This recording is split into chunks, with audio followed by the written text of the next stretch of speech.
Hey everybody, thanks for jumping on for this video. We're going to be talking about a topic that is really becoming more and more prevalent in our field, and that's involving us giving pre-hospital emergency medical care for obese patients. CDC, they put out some numbers. 42% of American adults are considered obese.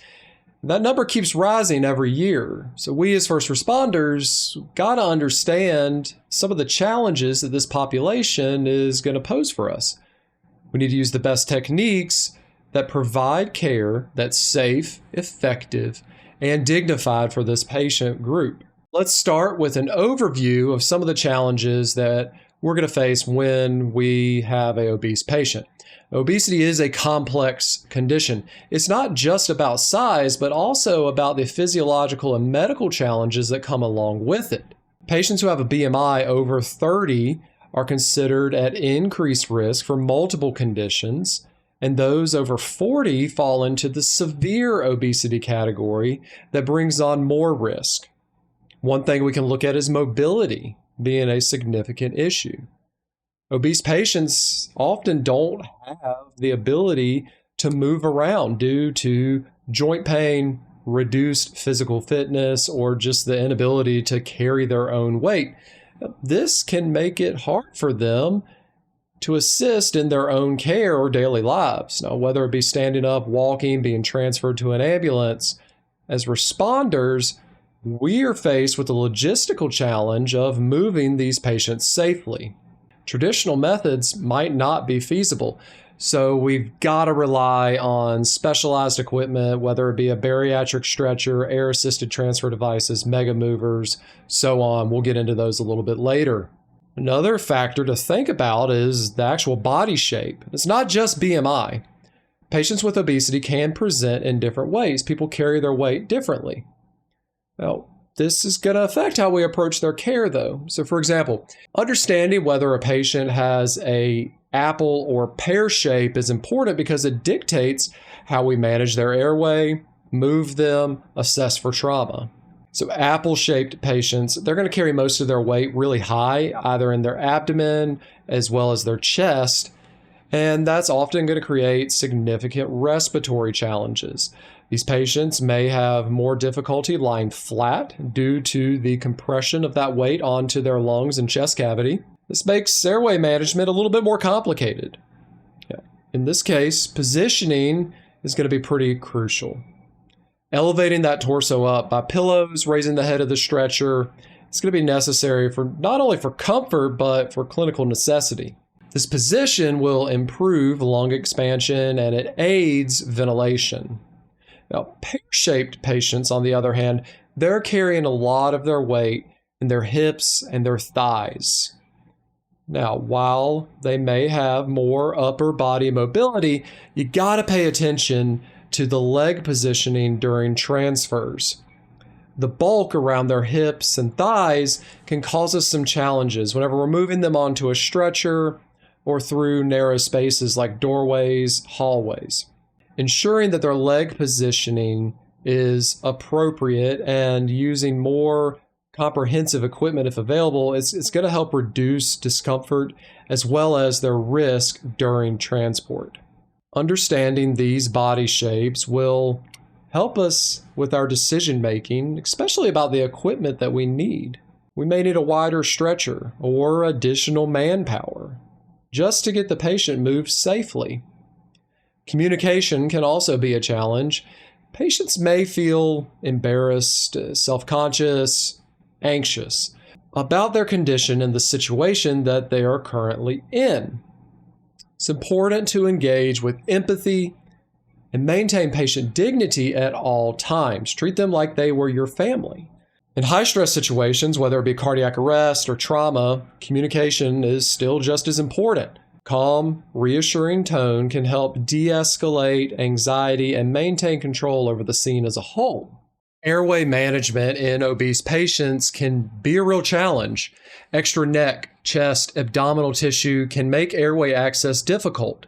This additional weight can compress the airway, making your BVM ventilations more challenging and increasing the chances of rapid desaturation. Obese patients have less lung capacity, and conditions like obstructive sleep apnea can be common. These patients are at risk of hypoventilation syndrome and can desaturate 2 to 3 times faster than those with a normal BMI during intubation attempts. Pre-oxygenation is pretty important to overcome these challenges. We can increase oxygen reserves by using high-flow O2 or CPAP before intubation, as well as understanding our positioning. You should elevate the head of the stretcher or the bed to improve ventilation. Sometimes this is referred to as the ramped position, or this position is going to help align the oral, pharyngeal, and laryngeal areas to make establishing an airway easier. They often experience rapid desaturation during this respiratory distress. Their body has more tissue that requires oxygen, but their lungs struggle to meet this demand. Positive pressure ventilation can be extremely helpful in this scenario as it aids to open the airway, especially if they've started collapsing due to weight. This is going to help with that cellular respiration. Let's talk about the heart. Obese patients are at a much higher risk for cardiovascular disease. Now, obesity is linked to a 12% increase in coronary artery disease risk for every 10 kilos increase in body weight. Hypertension, pretty standard. 75% of hypertensive cases directly relate to obesity. For these patients, the heart has to work harder to supply blood to the excess tissue, increasing the risk of heart failure. Obesity significantly strains the heart due to the increased oxygen demand. You might encounter shortness of breath, anxiety, or other cardiac arrhythmias whenever you're out on calls. These symptoms can quickly escalate due to the reduced capacity of the heart to compensate. One unique challenge is performing effective CPR on these obese patients. Chest compressions may be less effective due to the extra adipose tissue, requiring adjustments to our techniques. If the Lucas device will fit, then that is definitely going to allow for more consistency without tiring out the responders. But it's important to remember that these patients may have more difficulty. Keeping obese patients is one of the most physically demanding tasks that we can face in some instances. And back injury risk for us as responders is massive. There's been some research that shows manual handling of obese patients is linked to up to 72% of the back injuries that are found throughout public safety personnel, all due to this patient handling. It's crucial to use as much equipment as we can that's designed for this. That's why those powered stretchers that EMS has are great.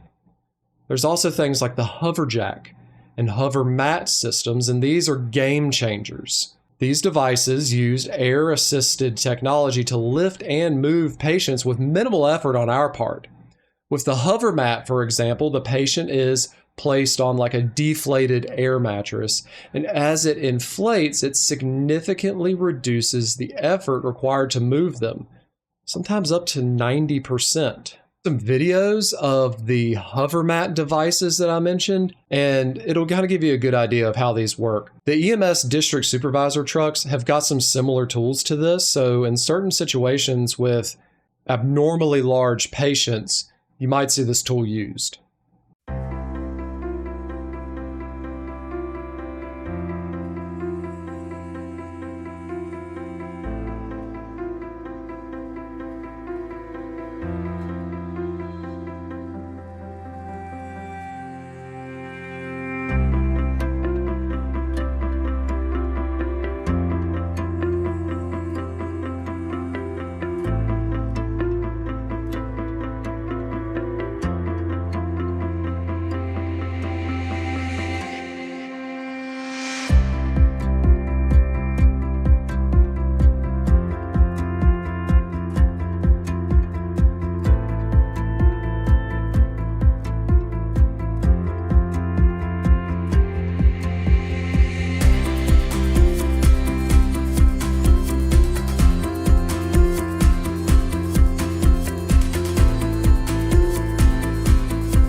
Evacuation Hoverjack 2 is HoverTech International's air-assisted patient lift and transport device that is designed to meet the demands of the EMS market.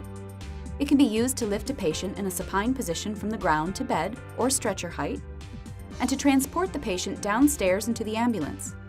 The tapered head end, adjustable inflation chambers, and steering straps improve maneuverability, while the reinforced support skirt with replaceable Teflon-coated bottom allows the device to be used across rough surfaces and even through snow.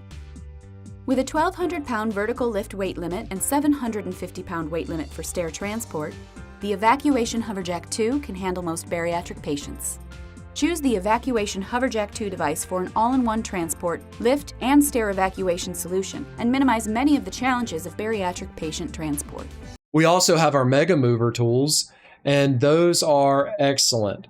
If you can get multiple ones together, we recently wrote a call where we learned with some good carabiners and a little bit of ingenuity, you can overlap those and have two put together. Handles on the Mega Movers are designed to help provide a better grip, and that can support up to 1,000 pounds.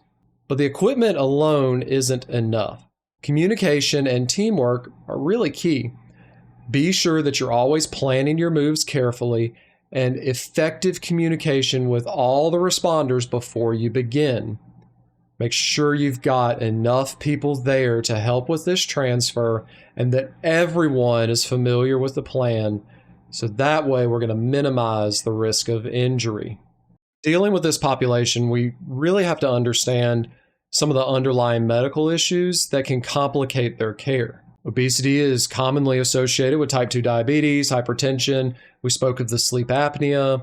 There's osteoarthritis, liver disease, and several more comorbidities that are pretty significant because they often exacerbate the acute conditions that really have caused them to call 911 in the first part.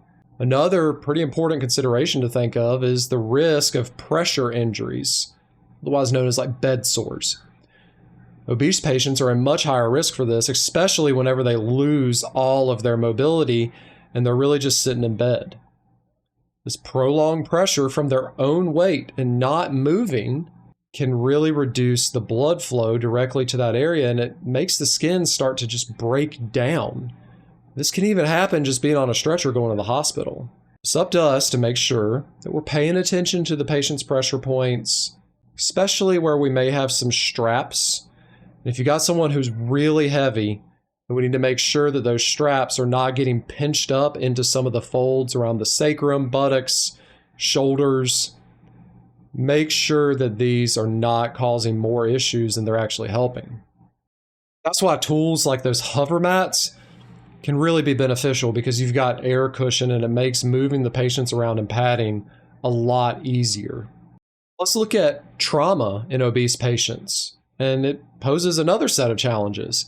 All the extra soft tissue can obscure more major injuries, makes it really hard to detect fractures or perhaps internal bleeding. Even basic assessments like palpation for tenderness or deformities can be less reliable.